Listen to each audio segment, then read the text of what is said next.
শওকত মোল্লা কিছুদিন আগে নওশাদ সিদ্দিকীর নাম ধরে বলেছিলেন যে ভাঙড়ে ঢুকতে দেব না। আর সোনপুরের ছাত্র জনতার সমাবেশ থেকে নওশাদ সিদ্দিকী বলেছিলেন আমি ক্যানিংয়ে ঢুকে দেখাবো, পারলে আমাকে আটকাক। আর আজকে দেখা গেল নওশাদ সিদ্দিকী ক্যানিং পূর্ব বিধানসভা অর্থাৎ শওকত মোল্লার বিধানসভার বোদলা অঞ্চলে সেখানে আজকে রক্তদান শিবিরে উপস্থিত হয়েছিলেন এবং সেখানে মানুষের জনতার একেবারে ভিড় দেখা গেছে এবং নওশাদ সিদ্দিকী সেখানে গিয়ে রীতিমতো সংশোধনী ওয়াকাফ আইন নিয়ে শওকত মোল্লার ভূমিকা নিয়ে প্রশ্ন তুলেছেন এবং আজকে সেই শওকত মোল্লা কিন্তু নওশাদ সিদ্দিকীকে আটকাতে পারেনি। অর্থাৎ নওশাদ সিদ্দিকী যে শওকতকে চ্যালেঞ্জ করেছিল যে আমাকে পারলে আটকে দেখা হিম্মত থাকলে, সেই নওশাদ সিদ্দিকীকে কিন্তু শওকত মোল্লা আটকাতে পারেনি এবং তার বিধানসভায় শওকত মোল্লার বিধানসভায় নওশাদ সিদ্দিকী গিয়ে সেখানে রক্তদান শিবির করলেন এবং সেই রক্তদান শিবিরে বক্তব্য রাখতে গিয়ে একেবারে শওকত মোল্লার বিরুদ্ধে বিস্ফোরক। তিনি বলেছেন স্থানীয় জনপ্রতিনিধি, স্থানীয় বিধায়ক, তার কি ভূমিকা, সংশোধনী ওয়াকাফ আইন যে কেন্দ্র সরকার লাগু করেছে, মমতা বন্দ্যোপাধ্যায় বলেছিলেন যে এখানে লাগু করতে দেব না, তার ওয়াকাফ সংশোধনী আইন করে কেন্দ্রের বিজেপি সরকার বকলমে আপনার মসজিদ, আপনার মাদ্রাসা, আপনার ঈদগাহ, আপনার কবরস্থান কেড়ে নেওয়ার অপচেষ্টা চালাচ্ছে। আর সেখানে মমতা ব্যানার্জি বলেছিলেন আমি থাকতে পশ্চিম বাংলায় এই আইনকে লাগু হতে দেব না, কিন্তু মমতা ব্যানার্জি এই কেন্দ্রের বিজেপির আইনকে মেনে নিল। আপনার এলাকার লোকাল বিধায়কের ভূমিকা কি? আপনার মাদ্রাসা বাঁচানোর জন্য, আপনার মসজিদ বাঁচানোর জন্য, আপনার কবরস্থান বাঁচানোর জন্য, আপনার ঈদগাহ বাঁচানোর জন্য কোনো ভূমিকা আছে? তাহলে আপনি ওই জনপ্রতিনিধিকে লাভ কিছু হবে? আমি আপনাদের জানিয়ে যাই, আপনার বিধায়কের উচিত ছিল সুপ্রিম কোর্টে গিয়ে একটা মামলা করা। ভাঙড়ের বিধায়ক নওশাদ সিদ্দিকী সুপ্রিম কোর্টে গিয়ে মামলা করেছে। আপনাদের মাদ্রাসা, আপনাদের মসজিদ, আপনাদের ঈদগাহ এখনো যে যতটুকু সুরক্ষিত আছে অন্য কারোর জন্য নয়, আমাদের মতো গুটি কয়েক মানুষ যারা মামলা করে এখনো পর্যন্ত টিকিয়ে রেখেছে। মাথায় থাকবে তো নাকি না ভুলে যাবে? আপনাদের বলে রাখি, কেন্দ্র সরকার কেন এই আইনটা করেছে? মুসলমানদের সম্পত্তি কেড়ে নেওয়ার জন্য শুধু নাকি না, শুধু এক ঢিলে একাধিক পাখি মারছে।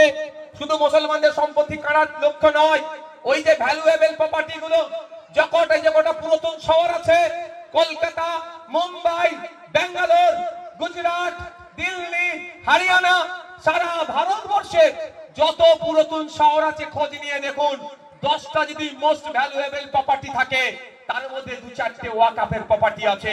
ওই প্রপার্টি গুলো এখন মোদিজির বন্ধুর নজর পড়েছে, শিল্পপতিদের নজর পড়েছে। ওখানে তারা স্টার হোটেল বানাবে, আমোদ প্রমোদের জায়গা করবে, কিন্তু এমনি ভাবে তো কেড়ে নিতে পারে না। তাই মোদির বন্ধুর পছন্দ হয়েছে, বন্ধুকে গিফট করার জন্য মোদিজি এখন আইনের মাধ্যমে কাটতে চাইছে। কিন্তু এই কাড়াটা শুধু মুসলমানদের আঘাত দিচ্ছে না, ইন্ডিয়ান এভিডেন্স অ্যাক্ট থেকে শুরু করে বিভিন্ন আইনকে আঘাত দিচ্ছে, সংবিধানের একাধিক ধারাতে আঘাত দিচ্ছে। তাই আমরা সংবিধান প্রেমী মানুষেরা সংবিধানকে প্রোটেক্ট করার জন্য, রক্ষা করার জন্য এর যেমন প্রতিবাদ করছি, কিন্তু আমরা আগামী দিনেও দেখছি আজকে এরা ওয়াকাফের সম্পত্তি লুট করছে, কালকে এরা গুরুদুয়ারার সম্পত্তি লুট করবে, পরশুদিন এরা জাহেরখানের সম্পত্তি লুট করবে, তারপরের দিনে এরা গারমখানের সম্পত্তি লুট করবে, তারপরের দিন এরা গির্জার সম্পত্তি লুট করবে, এরপরে তারা হিন্দু সমাজের ধর্মীয় সম্পত্তিগুলোকে, এই মন্দিরের দেবীর নামে সম্পত্তিগুলোকে লুট করার চেষ্টা করবে। তাই শুরুতেই যদি না একে আটকে দেওয়া যায়, এর আগ্রাসী এই ফ্যাসিস্ট সরকার একটাও ধর্মস্থানের জায়গা সুরক্ষিত রাখবে না, সবটাই ব্যক্তিগত স্বার্থচরিতার্থের জন্য দখল করে নেবে নতুন আইনের মাধ্যমে। গত কয়েকদিন আগে দেখছিলাম যে বিভিন্ন পেপার পত্রিকাতে, বিভিন্ন সোশ্যাল মিডিয়ার মাধ্যমে দেখতে পাচ্ছিলাম যে আরএসএস এর সদর দপ্তর দিল্লিতে আছে, তাদের গাড়ি পার্ক করার মতো জায়গা আর পাচ্ছিল না। 1400 বছরের নাকি 140 বছর, প্রায় 140 বছরের, সরি 1400 নয়, 140 বছরের পুরাতন একটি মন্দিরকে তারা ভেঙে চুরমার করে দিয়ে, উড়িয়ে দিয়ে ওই জায়গাটাকে খালি করে এরা এদের গাড়ি পার্কিং এর জায়গা করছে। তাহলে বুঝুন, এদের যখন প্রয়োজন হবে ওয়াকফ সম্পত্তি আইনের মাধ্যমে নিয়ে নেবে। এদের প্রয়োজন হয়েছে গাড়ি পার্কিং করব, মন্দির ভেঙে গুড়িয়ে দিয়ে গাড়ি পার্কিং করছে। এরা এই রাজনীতি করে। তাই আমাকে আপনাকে সজাগ সতর্ক হতে হবে। এখানে হিন্দু মুসলমান দলিত আদিবাসীর ব্যাপার নয়, এখানে আমাদের জনগণের ব্যাপার, নাগরিকের ব্যাপার দাঁড়াচ্ছে। ঐক্যবদ্ধ হতে হবে, দলবদ্ধ হতে হবে।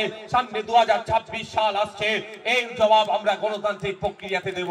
সেই জায়গা আপনাদের আছে। তার সহজ সরল হিন্দু ভাইকে আপনি উস্কে দেওয়ার চেষ্টা করছেন। আমি আপনাদের একটা নাম বলবো, গত বছরে আরজিকর হসপিটালে আপনার আমার বাড়ির মেয়ে একটা খুন হয়েছিল, তার জন্য আমরা প্রতিবাদ করেছিলাম। আমি জোর গলায় বলবো, সারা পশ্চিম বাংলায় যত রাজনৈতিক দল আছে তারা যত না প্রতিবাদ করেছে, ইন্ডিয়ান সেকুলার ফ্রন্ট, এই মালিক মোল্লারা, শাহাবুদ্দিন সিরাজিরা, বিশ্বজিৎ মাইতিরা, তাপস চ্যাটার্জিরা, এরা সব থেকে বেশি প্রতিবাদ করেছে। তার ধর্ম দেখেনি, তার সাথে যে অন্যায় হয়েছে তার পরিবার নাই পাই যাতে সেই আন্দোলন আমরা করেছি। আমরা কি দেখলাম? পরিশেষে সিবিআই মামলাটা টেক ওভার করলো, সিবিআইর হাতে মামলা গেল। ভালো কথা, সিবিআইর হাতে মামলা গিয়েছে, কিন্তু আমি দেখে অবাক হয়ে গেলাম, সে যখন সিবিআই চার্জশিট দিচ্ছে, সেই চার্জশিটে তার পরিবার কি বলছে?